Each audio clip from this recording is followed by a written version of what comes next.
یہ جو حدیث ولایت ہے، حدیث غدیر اسے کہتے ہیں، حدیث من کنت مولاہ فہذا علی مولاہ۔ توجہ چاہوں،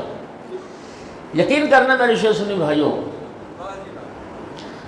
پیغمبر گرامی اسلام کی اس حدیث غدیر جیسی کوئی حدیث نہیں ہے۔ علامہ مقبلی ایک عالم اہل سنت ہیں، ان کا ایک بڑے خوبصورت جملہ ہے، وہ کہتے ہیں اگر یہ حدیث غدیر یقینی نہیں ہے تو پھر کائنات کی کوئی شے بھی یقینی نہیں ہے۔ اگر حدیث غدیر یقینی نہیں ہے تو پھر کوئی حدیث بھی یقینی۔ اور اگلی بات سنو گے سامعین گرامی، امام علیہ السلام نے ارشاد فرمایا ایک فریضے کے بعد ایک فریضہ نازل ہوتا رہا ہے، ایک واجب کے بعد ایک واجب آتا رہا، دین 23 سال میں مکمل ہوا، ایک فریضے کے بعد دوسرا فریضہ،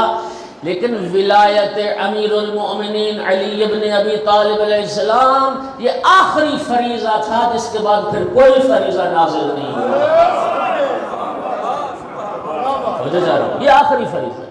اس کے بعد پھر کوئی فریضہ، اور اسی فریضے کے نازل ہونے کے بعد یعنی اعلان ولایت امیر المومنین علیہ السلام کے بعد اللہ رب العزت نے یہ آیت نازل کی تھی، الیوم یئس الذین کفروا، آج کافر مایوس ہو گئے، آج